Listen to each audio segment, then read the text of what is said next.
Shalom Aleichem, and welcome to Breslev Research Web Seminar, Parshas Korach. There was this famous person in Jewish history called Korach. I won't say he was the first troublemaker, but he was a big troublemaker. He was the first one to come out openly and influenced the entire Jewish nation to rebel against Moshe Rabbeinu. Literally rebel against him. He had his best friends Dasan v'Aviram, who go back to the exile in Egypt. Dasan v'Aviram were the people who slandered Moshe before Paro that he killed an Egyptian. And they were always troublemakers, but they were troublemakers. You know, like the guys in the class who get everyone upset and do it. Korach became the big bully. He's the one who took Klal Yisrael and incited them against Moshe Rabbeinu. Why? Well, the Gemara says that he was jealous. He wanted power.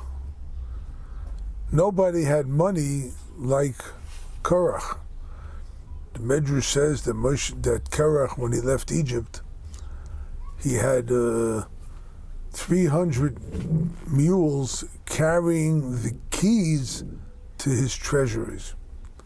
300 mules packed with valises or barrels of keys, and the keys were used to carry to open his treasuries. So Korach didn't need money, but he had the trait that he needed honor. He wanted honor. He wanted to be respected by all, and that was his downfall. In Hebrew, they call it ga'ava. Ga'ava, it means arrogance or haughtiness. He thought he was better, and he thought he deserved more. Right? So he rebelled against Moshe Rabbeinu. But a rebellion that he took with him top people from the Jewish nation, misled them and caused them all to die, caused them all to be killed in a plague, caused them all to lose their status. Because he wanted status, he made everybody else lose their status. And that's the way it is even today. Today we have plenty of situations with Korachs, with people who want to be the one who runs the show. You know, it's not easy. It's not easy. There are many people that feel they know and they're going to do the right job. I live in the state of Israel, in Jerusalem. It's been a state now for nearly 70 years, right? Since 1948. Today is 2017. So we have a state, and we've had prime ministers, every one of them. They have a seat. They want a seat of power. They want to do what's right. That's what they think. And perhaps they mean well, perhaps. But not one of them has done a good job. Not one of them has put his neck on the line, except maybe Begin a little bit, maybe, I don't know. I don't want to get into politics.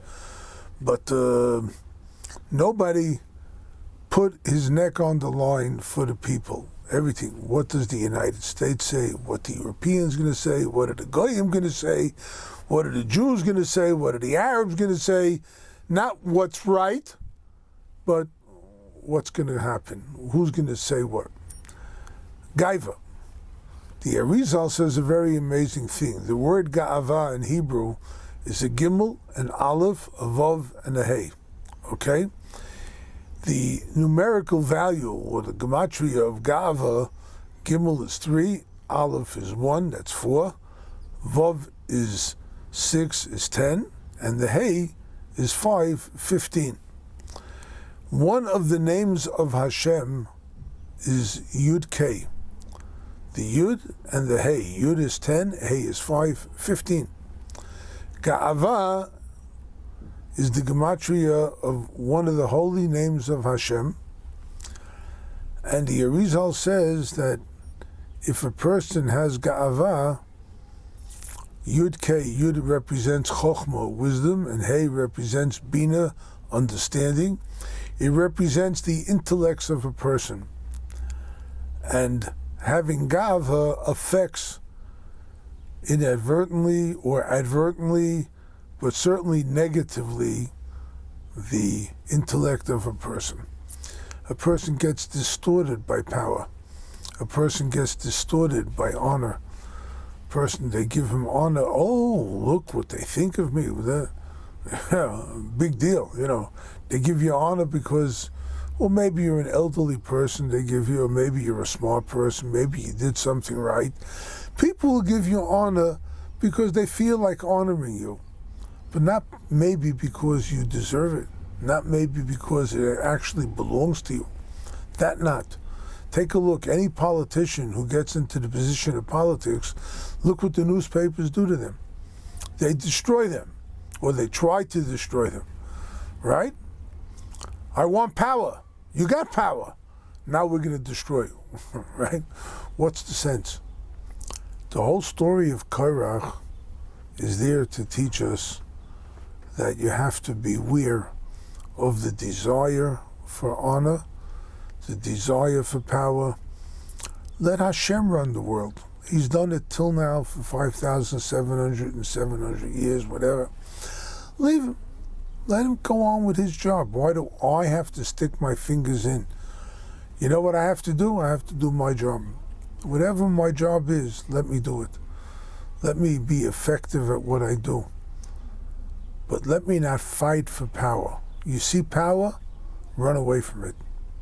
Run away from it. You don't need it. You absolutely do not need that problem where you are going to be the center of everything that goes on. You may end up in that position. You may end up in a very honorable position. But Rabbi Nachman teaches that every person has a bit of authority in them. Sometimes he actually controls himself. He rules over himself. Sometimes he has a family and he can control and lead the family. He's a leader. He can lead his family. Sometimes not, sometimes yes. Sometimes he's a very wise and personable person and he could contribute to his community and come in with good advice, or maybe he has money to distribute that helps people. Could be.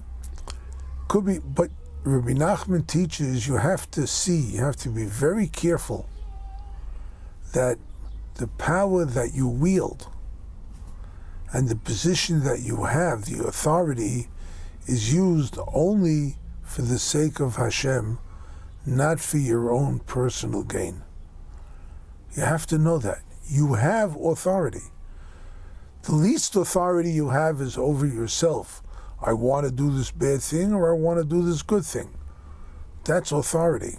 I could choose to do authority. Every person has it. But you have to be able to take your authority and use it for the sake of Hashem. So that if I exercise authority, it's to get people to come recognize Hashem or to do something good, right? If you're a fundraiser and you want to go out and twist a guy's arm, but it's got to be for the sake of Hashem, not that you should later on say, I twisted his arm and he gave me double or triple, whatever. No, that's arrogance. That's haughtiness. We don't need that. And the charity doesn't have that much worth if you do it the wrong way. You have to be able to do it in a way where it's beneficial for mankind. It's beneficial for everyone.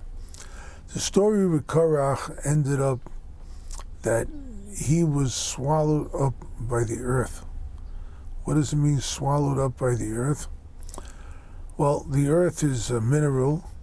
The earth is inanimate. The earth is materialism, right? A person who engages in arrogance and haughtiness, power fights, and control, and all this kind of stuff, you will end up being swallowed by your own materialism. Rise above it. That's what Rabbi Nachman teaches. Let your authority be a free person, be a free man to be able to choose what it is that you like. You do that, by extension, you're automatically doing the right thing. And if you do the right thing, you will actually have power over a lot of people who see you doing the right thing, for they will follow in your footsteps and do the right thing too. May Hashem help us that we do the right thing. We avoid any strife. We avoid any machlokas. Don't get involved with things like Korach. Don't get involved with people like Korach. And with that, we'll be able to see peace and harmony among us, among our communities, and maybe even all over the world. Amen.